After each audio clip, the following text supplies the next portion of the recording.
we did talk a little bit last week, if you were here, about applications. I'm going to mention it briefly here because a lot of people get the purpose of an application and the resume confused.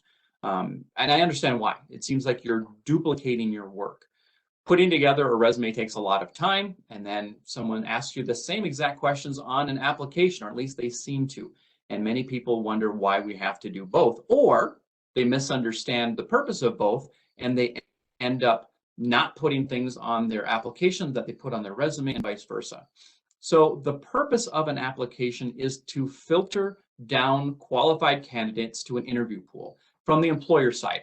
So from an employer side, an application is a filtering device. From our side, a resume is a marketing piece. So there's a slightly different purpose and intent for them. So they're not exactly the same, but they do include a lot of the same information. Something to keep in mind, though, is that just because an employer asks for your application and a resume, don't assume at an interview they're going to see both. In some situation, whoever's looking at your application then sends that information along with the resume onto the interview panel. And in many cases, they don't even see the application. So the resume needs to stand by itself as a marketing piece. And so if you don't have like dates of employment, or you don't list all of your employment, that doesn't show, like say you leave out some employment that because it doesn't allow you to talk as much as you would like to about the more relatable employment, you may show a gap in employment on your resume that you didn't on your application. Well, if I'm interviewing you and I see that gap, it's going to cause me a pause, and I'm going to wonder about that. I may even ask you about it. Hopefully I ask you about it. Otherwise, I might just assume that you didn't have that consistent employment. So remember that your resume has to stand by itself.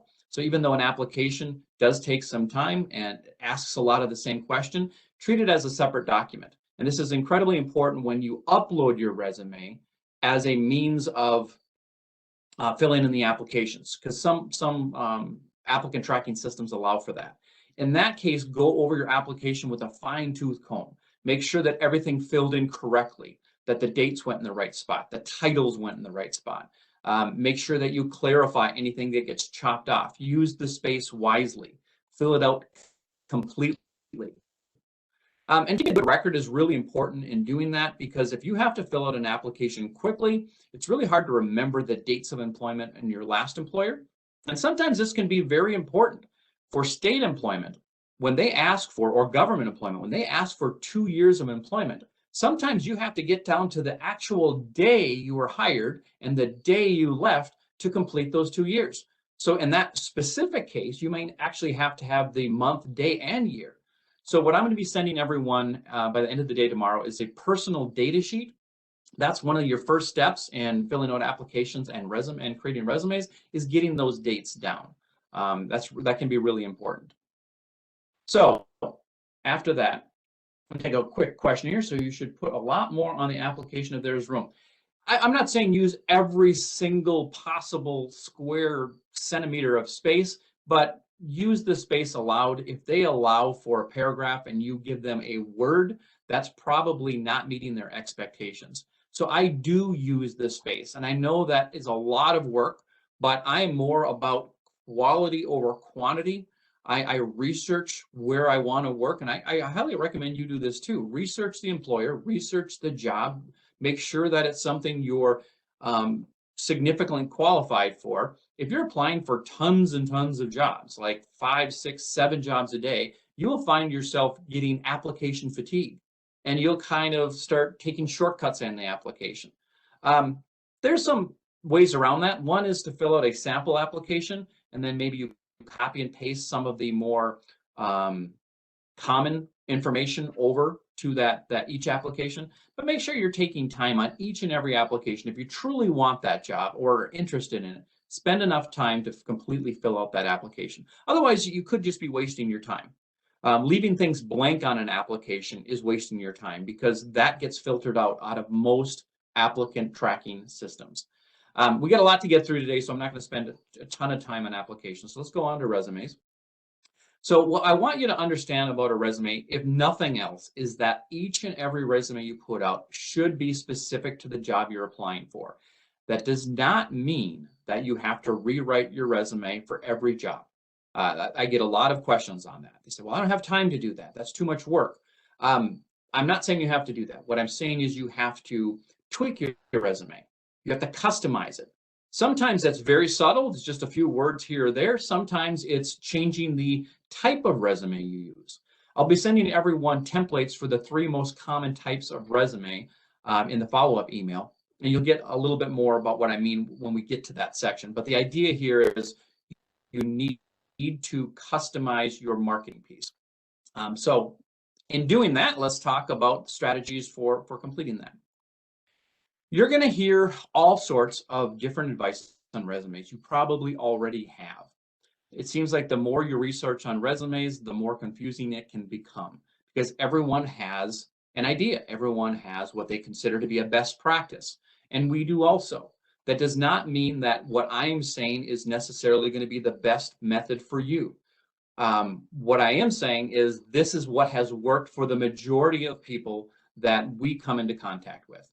Majority of employers that we ask questions of. And by the way, we have 2 customers. We have you, the job seeker, and we have also the employer. So we're looking at this from both sides. What works well to market and what works well for employers receiving that marketing. So if you have specific knowledge of an employer, maybe you know an employer that wants a 9-page resume and wants to have 20 personal references, then fine, do that. And what we're going to be talking about is what works for most employers. In the end, though, the bottom line is you have to be comfortable with what you're putting out there. You don't want to be speaking in someone else's voice. So if someone, looks at your resume and does a review on it and it looks completely different than what you're comfortable with, the final decision is up to you on what you want to put out there. Okay, so we're going to be talking about the most common and what we've found the most effective strategies. To do that, we're going to be talking about these basic concepts. There's a lot of acronyms in job search. This is just a kind of a cute way of putting resume out as an acronym, but it is relevant. It is a review of your qualifications. It is not everything you've ever done for everyone you've done it for. It's the most relevant information. And sometimes that means leaving off relevant information because I said it's the most relevant information. If you've got 20 years in the industry and it all relates, sometimes you are cutting off relatable information in the interest of this being a review, this being a 1 to 2 page marketing piece that kind of just gives them a preview of coming attractions. Most of us, myself included, who have worked for decades, could fill out a 9-page resume. That would be I'm not saying easy to do, but I would be able to do it. I have enough experience to do that. That would be counterproductive though, because most employers don't want to read through a 9-page resume. They want a quick synopsis of why they should bring me in for an interview. And in normal cases, in most cases, a 1 to 2 page resume can do that. So it's essential information only. A great example of this is maybe you're very involved in the community. If you do a ton of volunteer work, only put what's essential there. What creates a picture that you're relevant to this job. If there's some volunteer work that is outside of the type of work you do, it was done in conjunction with paid work experience, maybe you leave it off. You don't have to include everything on your resume. Even if a resume is chronological, meaning it's a listing of your job history in reverse chronological order, it is still skill-based, meaning that the main point you're trying to bring out is what skills you bring to an employer. The dates just show when you did that and for the length of time you did that. When I say unique means that it's your story. It does not mean it has to look different from what they're used to seeing. In fact, I think there's some benefit into having a similar looking resume because employers know where to go for the information. They know the dates are going to be right aligned. They know in many cases the education will be at the bottom. They know that your contact information will be at the top. I've seen people get a little too fancy with their formatting, and it makes for a hard to read resume, a hard to scan resume. So uniqueness means it's your specific story. It's your skills. It's your accomplishments. It's a marketing piece about you. We already talked about that. Now, no matter what, advice you get, if it's not getting you interviews, it's not effective. It's not getting you noticed. So change something. Try to maybe go from a chronological to what we're going to call a combination resume, or from a combination to potentially even a skills-based or functional resume. Use what works for your situation. And then again, and I'm going to be pushing this throughout today's workshop, it needs to be specific, targeted to each job. And something as simple as looking at the job posting and looking at the words they use to describe what you can do. If you're looking at a job description and you say, you know, I can do this, I can do what they asked me to do here. Make sure you're using the words they use to describe your skills. That never means lying. That never means making things up. That just means using terminology that's familiar to the intended audience. Something as simple as if they say you have to have a firm grasp of Microsoft Word, and you say that you are very skilled at Microsoft Office, you may say, well, that encompasses the same thing. It's not using the same words. So even if it's just a human scanning it, a person looking at it, in many cases it is, they're looking for Microsoft Word. They're not looking for Microsoft Office. You may say that that's an assumption that they'll understand. Never give them credit for understanding something like that. Always assume that they want the exact information they're asking for. And then keep it brief. I say 1 to 2 pages. That's not a hard and fast rule. There are certainly situations in which you do a longer resume, but you should at least fill up 1 page. The goal of a resume is not to get a job. That's the ultimate goal of job search. I get that. The goal of a resume is to get you an interview. Okay, so think about, what do I need to include on this resume to create enough interest to get an interview? If you have been out of work since the beginning of the pandemic, is that a sufficient reason to explain why you have a gap? Well, may or may not be. There's a lot of reasons to be unemployed since the beginning of the pandemic. It could be that there was a layoff from your last employer. There could be, you know, health reasons. There could be all sorts of different things. Employers are more likely to accept long-term unemployment today than any time in which I have been doing job search techniques. I've been doing this for over 20 years, and employers are more accommodating of long-term unemployment than I have ever seen. The reason for that is there are employers, and there are a ton of employers looking for people. I'm not saying this is in your field or for the pay you want. It seldom is. No one ever wants to pay me what I want to get paid. But if you look on minnesotaworks.net, you'll see a huge gap between the jobs available, which is over 100,000 on that one job board, and the number of resumes that are out there for that, which is somewhere around 15,000. So employers are, I don't want to say desperate, but they're eager to get people. And simply having a year or a year and a half of unemployment is not going to make them bat an eye in most cases. All right, so what we're looking at here is a heat scale. It's kind of an interesting way of demonstrating how an employer looks at a resume. So if you look at the one on the left, you'll see that the majority of the heat, or the time they spent on any given portion, was at the top third of it. And then there's nothing given towards the bottom. If you look at one to the right, it's interspersed throughout. Now, both of these were about a 17 to 20 second review of a resume. The idea here is you want to format your resume in such a way that it's very easy to scan. And if you look at this resume here, you'll notice, even though you can't read any of it, it's extremely cluttered. It's, even though there's tons of white space on the left side and the whites on the right side, the text itself is very condensed. It's very hard to jump into any given section, especially in here. And you notice they didn't spend any time here. On the right-hand side, we have headings.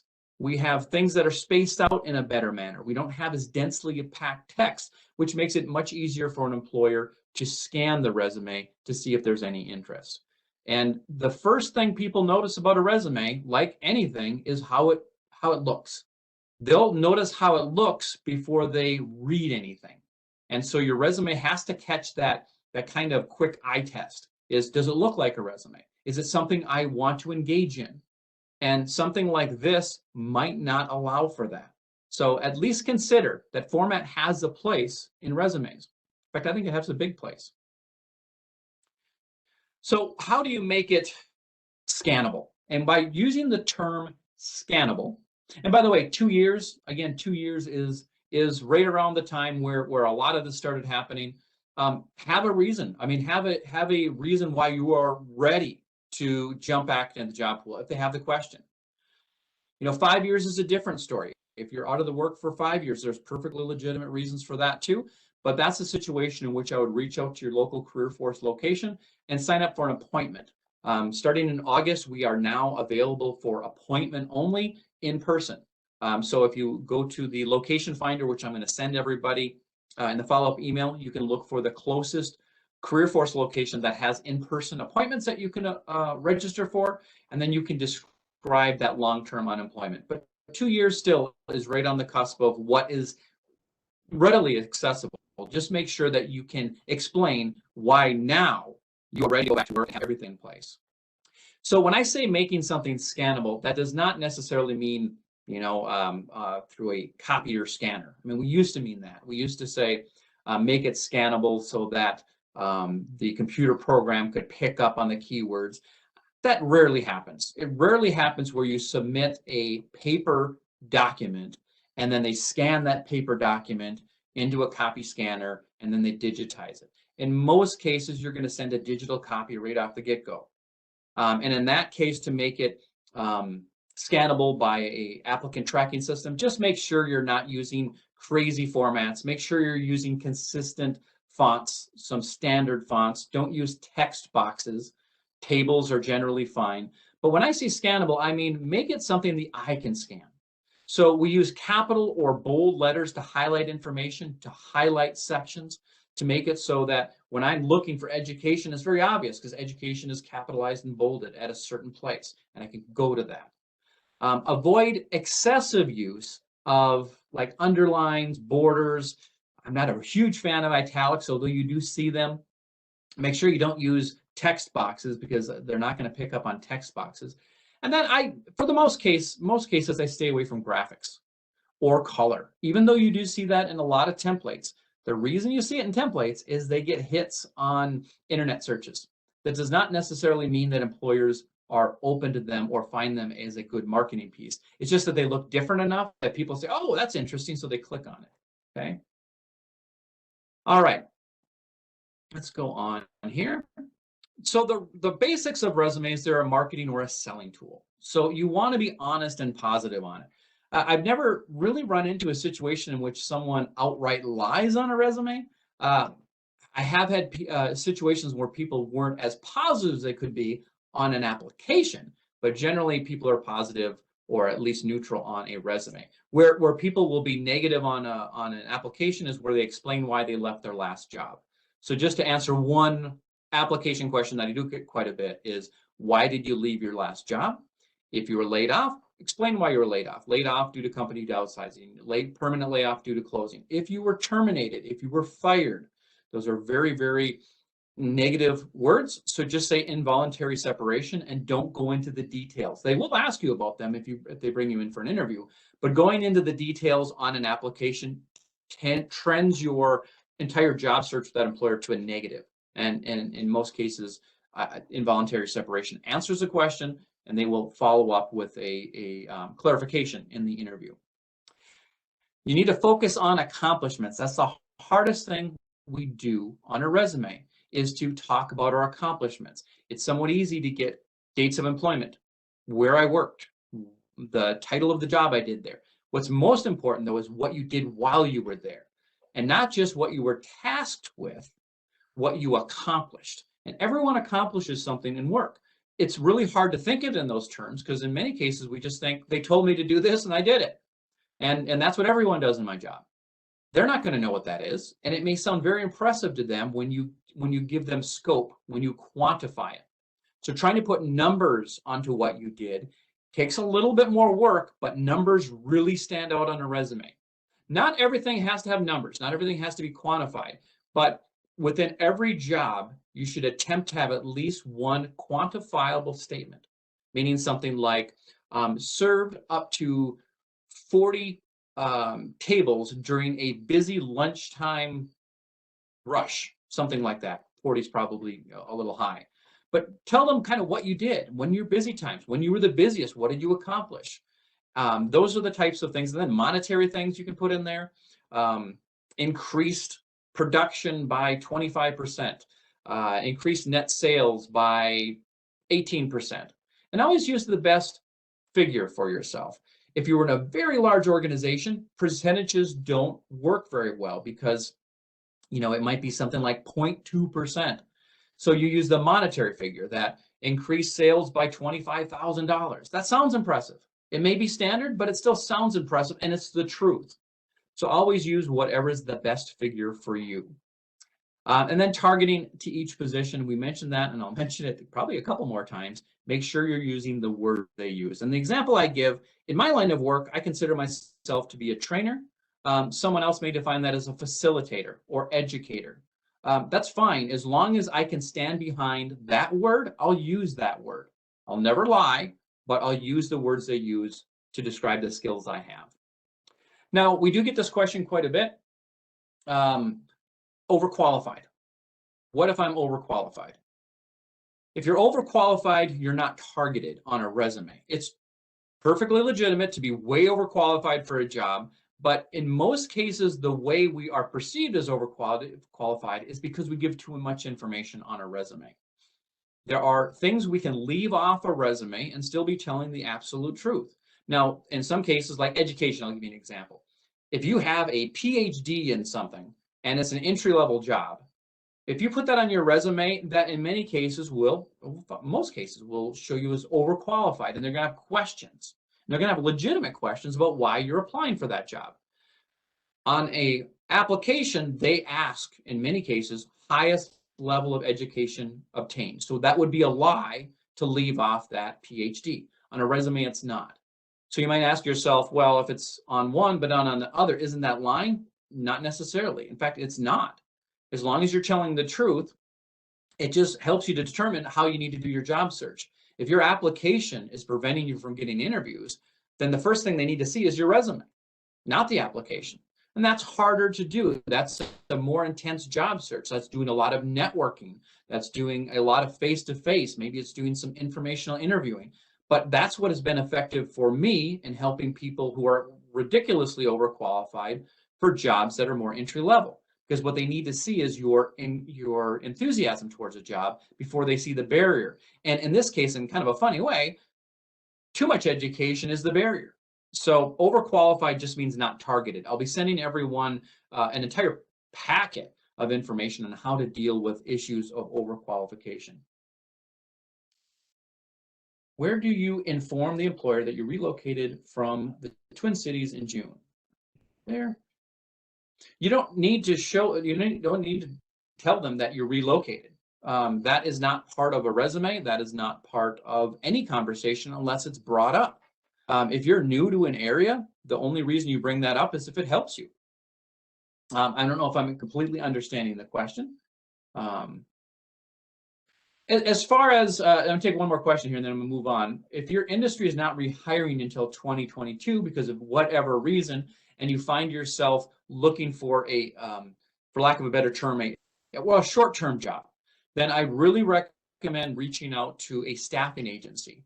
I'll just list a few. I have no connection to any of them. Manpower, Kelly Services, Deco. There's a bunch of them out there.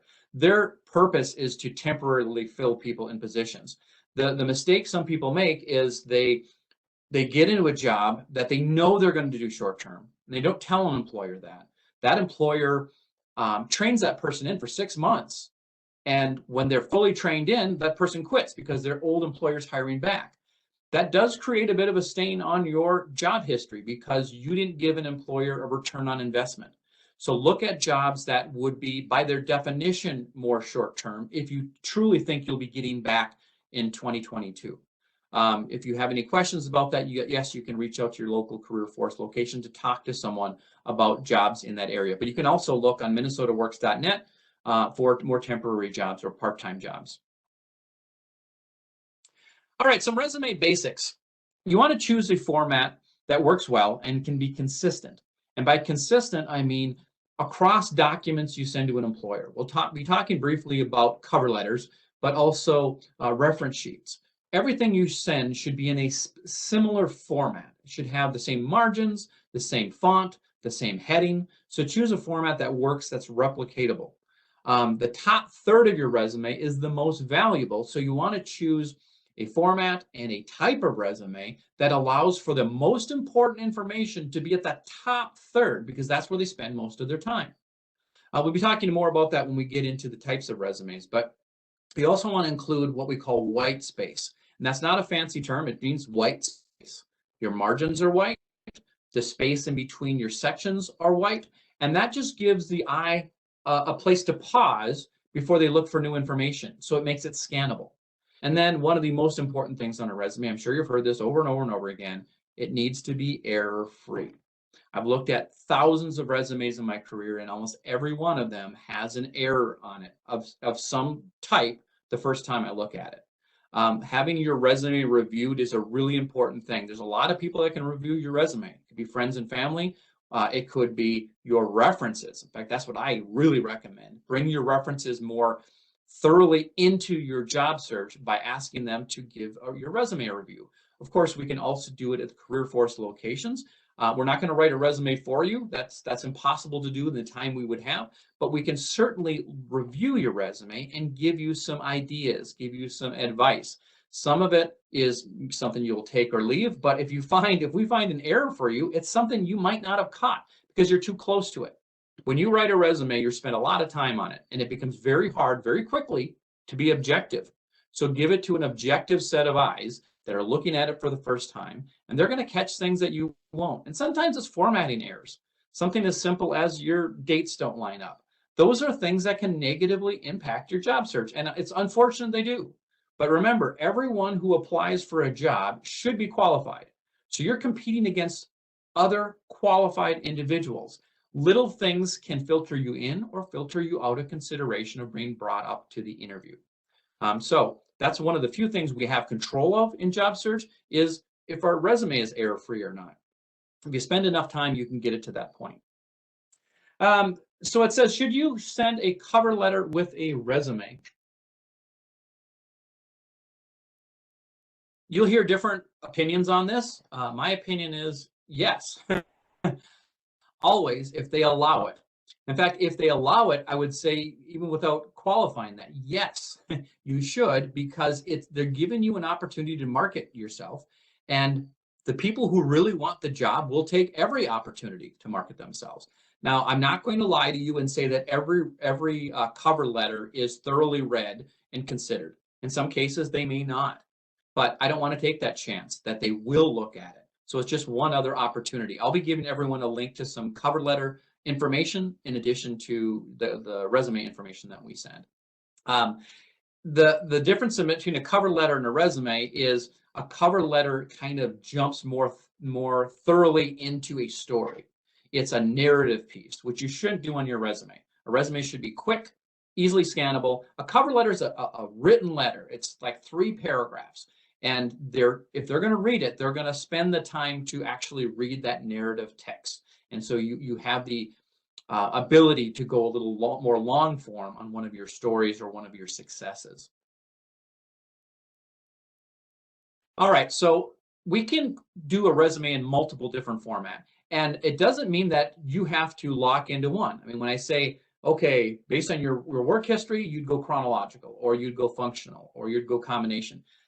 It depends on who you're applying to. If you have 5 years of experience in a field and you're applying within that field, in most cases, I'm going to say chronological. But now that same person with that 5 years of experience in a field goes into a different career track, that chronological resume no longer works, because the top third of the resume is showing unrelated job history and skills and accomplishments. So maybe 10 years ago, you did similar to work to what you currently want to apply to. So now maybe you go with combination or functional. It just depends on who you're marketing your skills to. Whichever format you use, it has to be the one that tells your story the best. And they all need to be targeted. So here's an example of a chronological resume. Even in a chronological resume, we do have the opportunity to put some additional information ahead of the work history. So in this case, this person put in a summary and they put in some professional credentials, affiliation, accomplishments, because they thought, hey, this will help me in this situation. You don't necessarily have to do this. If the most relevant thing to this job is your most recent employment, then you could put that right towards the top. Usually you do want to have something ahead of the work history. Some people will even use an objective. Now, I get a lot of questions about this. People will say, I've heard an objective is no longer used. It's still used in some cases. What I would stay away from is an objective that doesn't say anything. Some of the objectives you'll see in resume templates will say something like, seeking a rewarding career, utilizing my many years of experience to exceed desired results. That doesn't say anything. It's a waste of space on your resume, and it's at the top. So instead, I would say objective, hiring manager position posted on Indeed, ID 753489. That tells the employer immediately what you are going for here. As soon as that resume is printed off, as soon as it's sitting on someone's desk, it is detached from the applicant tracking software. And that quick little line, one line at the top, tells them exactly what this is about. And another thing is it tells them where their marketing has been successful. I always like adding that because if I'm posting jobs, I may post them on Minnesota Works, Indeed, Craigslist. If I start seeing a lot of my really good resumes are coming from Minnesota Works, maybe I don't pay to put something on Indeed because I'm getting relevant applicants from a free service. So that can help. But the whole idea of a chronological resume is showing your work history in reverse chronological order. I do see people make mistakes on this. They start with their oldest job and then they go forward. You should start with your most recent job and go backward. Okay. And if your work history allows you to do that effectively and market yourself effectively, chronological is still employers' favorite. And that was shocking to me that employers would still prefer chronological. Most do. And the reason is simple. Chronological resumes lend themselves best to people with recent work history in the same industry. That's why employers like them the best. That does not mean it's what you should use. It just means that in employers' eyes, when they see recent work history, that means that they don't have to train that person in probably as thoroughly as someone who's been out of the industry or has never worked in the industry. So that's why chronological resumes can be very attractive to employers. If you do not have recent work history, that does not mean you should use a chronological. It means you should use something else like a combination. They're still going to look at it. They're still going to consider it. But don't dismiss chronological. If it's the best format for you, that's what you should use. A functional resume would be for someone who has been out of the workforce for an extended period of time, or maybe doesn't have a work history, a spotty work history because of whatever, or they've got unrelated work history, and they want to talk more about what did relate within that work history. Make sure I define that for you. So let's say that you work in a completely different industry than what the current target is. There's still some things that are going to transfer. There's transferable skill set from any job to another job. Being on time, being reliable. And by the way, being reliable and being on time are not necessarily the same thing. They can be, but they're not always the same thing. Customer service, that's a relatable skill set across a lot of different industries. So if you want to see them, what you want to market, what is the most relatable to their needs, and it doesn't show through your work history, potentially you could do it through a functional resume. Now, I recommend kind of a hybrid functional resume. Even within a functional resume, I still tend to put my work history at the bottom with dates. And the reason for that is even if it's a spotty work history, it's at the bottom, but it still has dates of employment. There are some employers that will dismiss resumes without work history. If you do not have work history at all, maybe you're brand new to the job seeking, then there are other things you're going to apply for. You're going to apply for more entry-level positions, in which that would be an assumption. And networking could possibly get you your foot in the door to explain, how maybe some of your hobbies or your interests relate to their needs or your education. But a functional resume can really help to make the case very, very specifically, because you're talking about skills directly, not tied to job titles. Now, one of the better ways of doing this in most cases is a combination resume, and that's in which you do list your work history, but you talk about relevant qualifications at the head. And there's a really kind of blurry line between combination and functional nowadays. They used to be more separated, but now you kind of see them being defined somewhat similarly. But a combination resume, again, is really speaking to your skills like any other resume would, but it's titling those skills. You're putting those skills as titles, and then you put your most recent work history at the bottom. Okay. Should we list experience that has similarities to the job we are applying for? Absolutely. Yes, definitely. And sometimes that's picking and choosing. One of the questions I get quite a bit is, what if I've done the exact same type of work for multiple employers? Like maybe I did hospitality, and I worked for 8 different hotels over the course of my career.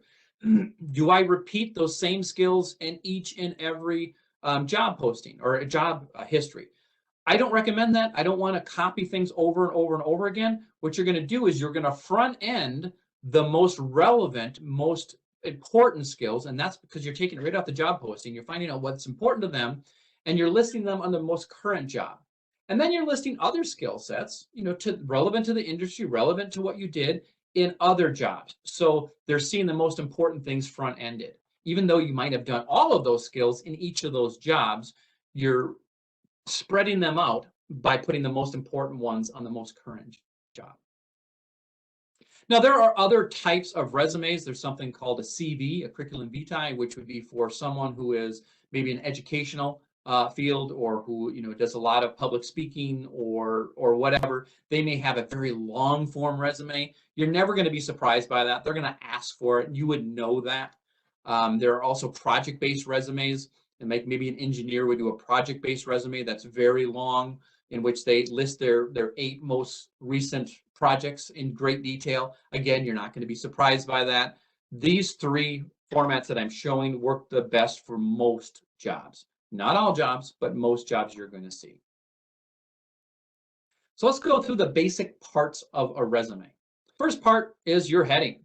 We're usually going to capitalize our name and bold it, put it in a slightly enhanced font or a larger font, like let's say 16-point font. That's just the size of your font. The normal resume is anywhere between 10 and 12-point font. The only adjustment I do in font size is for my name on the heading. Otherwise, I keep it the same exact font size.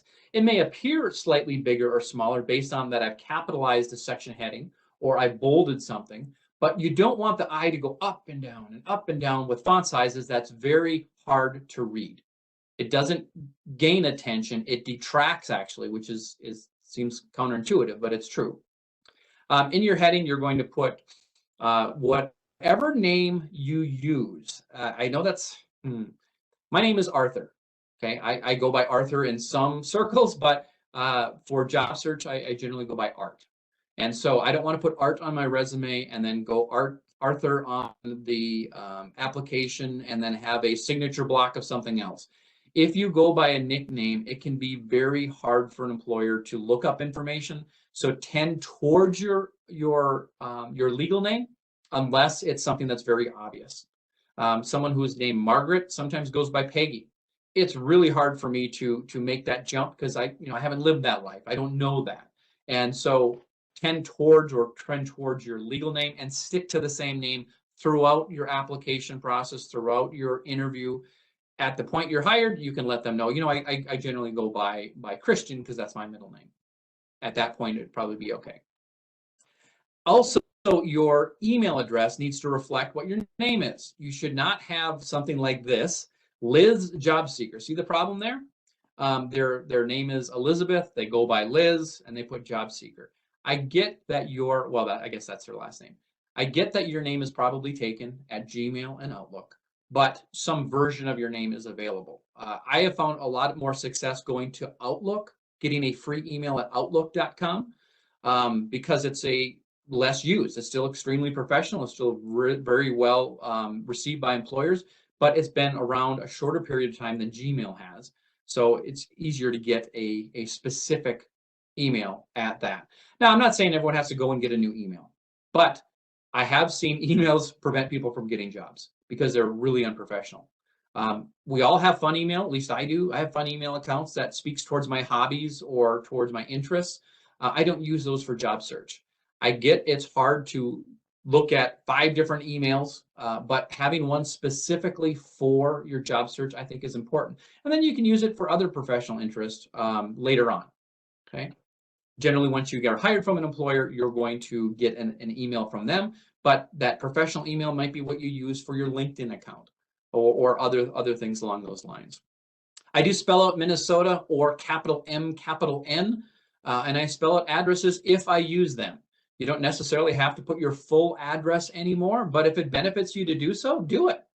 If you're in the area, you're applying for a job in your area, showing that you live in that area can really help an employer understand that, hey, this is a relevant applicant.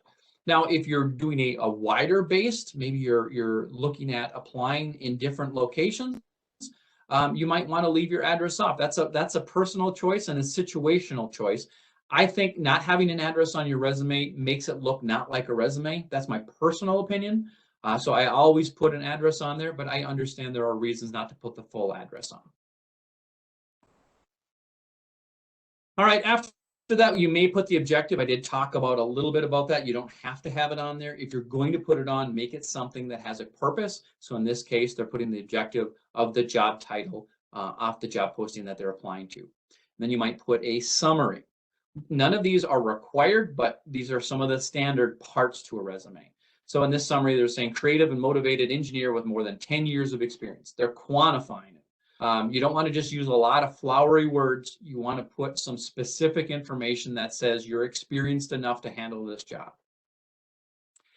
And then if you're going to go with the chronological resume, oops, sorry, I was one off on my slides there. If you're going to go with the chronological resume, then you would go into work history. And you're going to see that in this case, they had 6 years of experience in industrial engineering. I always put the job title ahead of where I did it. There are situations in which you might want to put the company ahead, but in this case, in most cases, unless there's a specific reason to put your employer ahead of the title, put the title first. I right align my dates because it's easier to find them if they're right aligned. Now, if you look here, there's a mistake on this resume. Let me bring this back one. Notice here. I don't know if you caught that or not, but this is misaligned. If I'm an employer looking at this resume, it's the first thing I see. Before I read anything, I'm going to notice that there's a misalignment. And that's why we include this. In fact, I think the whole thing is misaligned. I would use this to be aligned on the right margin.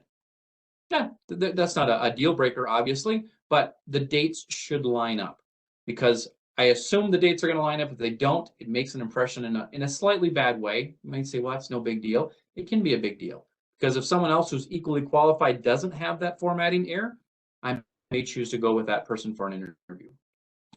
All right. I use my legal name, however, it's always mispronounced. Is it okay to abbreviate the pronunciation of my name? That is extremely specific, and I totally get that. That's why you know, people. I've had some names that I absolutely butcher when I'm trying to say something to someone. Sometimes people will. I would reach out to someone and come up with a plan for that. If you are going to use a name that is easier to pronounce, again, just be consistent throughout it. But I would follow it up with an email and just say my legal name is this and explain it. Actually, it's a reason to follow up with an employer. It's interesting. I have found that when people follow up with an employer to explain something in a very positive way and in a helpful way, that's a point of contact that has really led to, in many cases, to some on-the-spot interviews. You know, it's someone who put an application in, and then they followed it up with something as simple as, you know, my name is quite often mispronounced. I wanted to let you know that even though this is my legal name, I go with this for simplicity's sake. Now you've talked to someone at that employer. And I've had situations in which that has led to an impromptu interview. So that's an idea there. And then nicknames and email addresses. Again, what you show on your heading should be what they see in the email. So if you go by, Leslie on the top and you go with Les in the email, you may be able to make an assumption there. But in most cases, use the same on both. And I know it seems like silly that I spent this much time on emails. I've seen some horrible emails that have really impacted people's job search, and that's why I talk about it at the length I do. The next part you're going to use is potentially, if you're going to go with a skills-based or even a combination, you may have a heading of the job duty or the skill set that now you're going to put those skill statements in. We're going to spend some time talking about skill statements, so I'm going to jump to that as soon as we talk about education really quickly here. Education is usually at the bottom in many cases because it happened the furthest back in your career. If you have relevant work history since your education, that in most cases what you want to market first.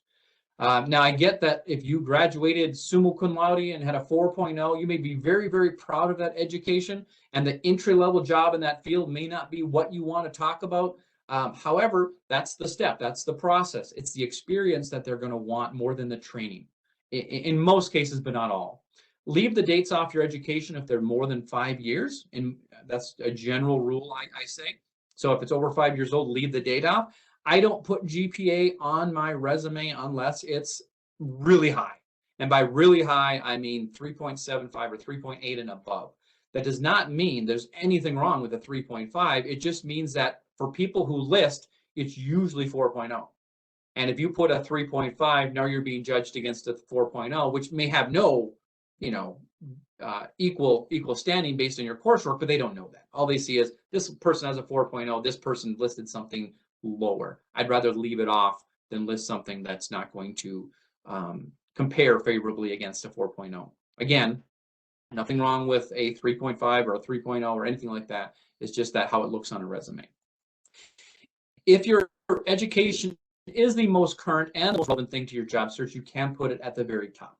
Some other sections on your resume could be military experience, volunteer experience, leadership or professional measurement, awards, recognition, training certificates. I went through that very quickly because I want you to think of it in those terms. These are added extras. If they're relevant, if they add something, and the one that really will is military experience, you should always add that if you have served, because it has a real impact. The rest of them are case by case. If they add something, if they explain a gap in work history, you can add them. If they don't, if they're just something you're professionally proud of or are filling, extra stuff you can put in your resume, consider leaving them off. There are cultural fits. The culture of an employer might be community involvement. Then yes, absolutely, put your volunteer work experience. If the job requires leadership experience that your work history doesn't show, then yes, certainly put it in there.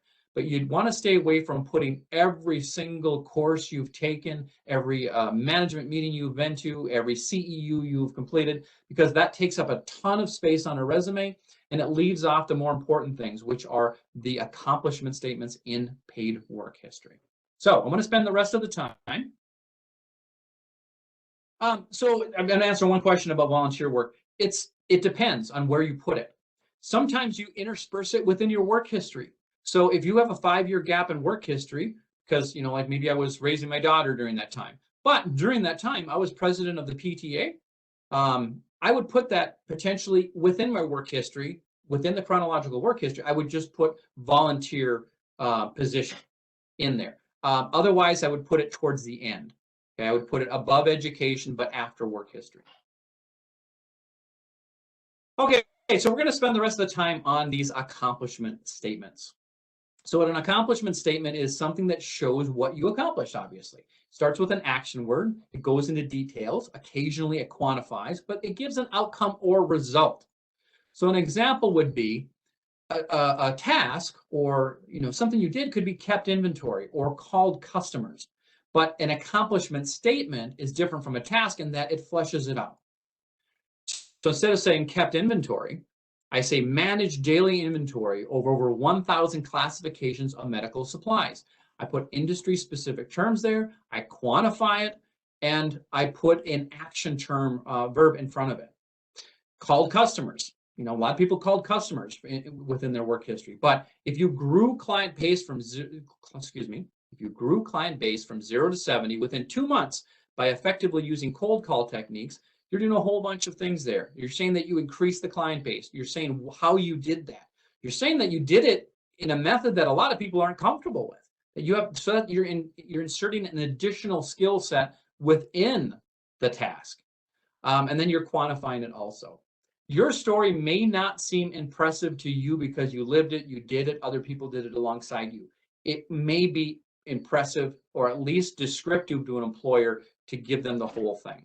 Give them the numbers, give them the percentages. You don't have to put numbers on everything, but numbers do stand out and the eye is drawn to them. What I'm going to be giving everyone also is a skills identification survey that we have, a link to it so you can find out where your skills are. I'll also give you a link to ONET. ONET is a great website that will allow you to identify skill sets within an industry and give you an example of that. So it kind of gives you a starter, but make sure you make it your own. You don't want to use exactly the same terms that are pulled off a website, because what's going to happen there is other people are going to do the same things. And I've seen them before. In interviews, it's the same thing. Don't use the internet answer. Use your answer. You can develop it through research you've done on the internet, but it needs to tell your specific story, because otherwise I've heard it before. And that's what we mean about being unique on a resume. If you have 25 years of experience but only want to list the last 10 years of work history, would be wrong to state 10 plus years in the summary. You can do that in the summary, but then you're going to have to put it in the work. Then the dates. You can't lie about dates, but you can break them up based on different job titles, different the employer being a new name, you being in a new division. My dad worked for 45 years at the same building, but he could break that up into 5-year chunks based on promotions, based on the name of the company changing, a lot of different things. Usually go back 10 to 15 years to show that you have the relevant skills needed. There are times when you go further, but I would never recommend going 30 years back. Now, if you had the same exact job title at the same exact company and it was for 30 years, that's a situation I would really recommend reaching out to a local career force representative to figure out the best way to put that, because that's a great thing. That's longevity. That's, you were a resource to your employer, but it does present some challenges on how you format your resume. So as far as the cover letter, I'm going to, let's see here, I'll try to do this. I'm going to copy a link and I'm going to put it into the chat. This just gives you some more information. I'll try to include it in the follow-up email also, but it's something that will give you some templates and some guidance on cover letters. Don't skip that step. If they allow it, do it. It's what you do is you state your intent, the job you're applying for. That's the first paragraph. Indicate why you're interested. And then the main body is giving them a specific story on how you've met previous employers' needs in similar ways through an expanded story. And then include a thank you or how you're going to follow up. If you say, I will reach out to you the next couple of days to set up and I look forward to discussing this further in an interview. I will call you next week to see where we're at in the process. That's a very gutsy move. If you're not comfortable with that, you might say, I look forward to discussing my qualifications further in a formal interview. That's not saying you're going to call them, but if you say you're going to call them, you have one and only one opportunity to show your follow through. Do whatever you say you're going to do. If you're looking at a cover letter template that says that you're going to do something you're not comfortable doing, edit it, leave it off. It's okay to wait for that interview. I would still call and follow up, but be very careful how you list that on your cover letter. There are some employers that will not interview until they receive a follow-up call. Some employers don't want that follow-up call. Absolutely don't. And that's where your networking goes in. That's where you can talk to people who have worked at an employer, maybe go on social media and ask for recommendations. There's Glassdoor.com. I'll include the link for that allows you to get some background information on employers. Also LinkedIn, following an employer on LinkedIn, networking with people that work there, getting informational interviews. We'll be talking about that next week in the interview course. All those are things you add to just applying and just submitting your resume that can really benefit your chances with the company. Remember, if you're willing to do something that other people aren't, that separates you. And when people are really looking at quantity of applications, they don't have time to do the more intense job search, which is the calling and following up, which is networking, which is attempting to get informational interviews with an employer of interest. And that's how you can kind of separate yourself. By the way, you could apply for a job sight unseen today and get it tomorrow. I'm not saying that doesn't happen and that doesn't work. I'm just saying if something isn't working in your job search, try additional methods. So you can visit careerforcemn.com to find the nearest location. There are 16 locations, what we call comprehensive locations, that are offering in-person, over the phone, and online one-to-one sessions now. Each location has 40 sessions per week.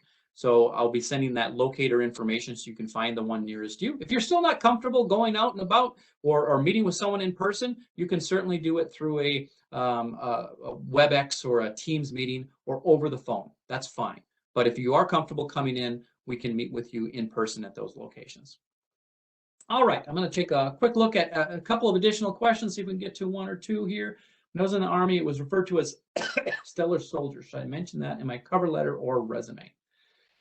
For Army-specific terms, and I'm not saying that that's a specific term to the Army, stellar, stellar employee I would use.